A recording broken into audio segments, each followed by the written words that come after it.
দেখো বন্ধুরা, গঙ্গার ধারে রয়েছি চন্দ্রনগর স্ট্যান্ডে।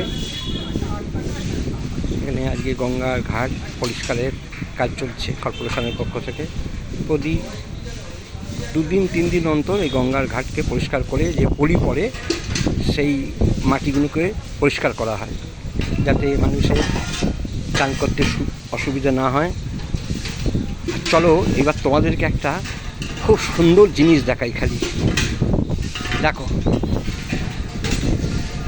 রঙ্গন গাছটা খালি দেখো, একদম পাতা দেখা যাচ্ছে না, এত ফুল হয়েছে। দেখো, এটা রঙ্গন গাছ, কি অপূর্ব লাগছে দেখো।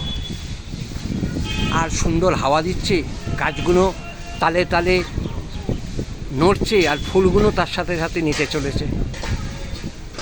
এই হচ্ছে প্রকৃতি। দেখো, এদিকেও একটা আছে। আর নীল আকাশের মধ্যে সিনারিটা ভালো করে দেখাবার চেষ্টা করছি তোমাদের। দেখো।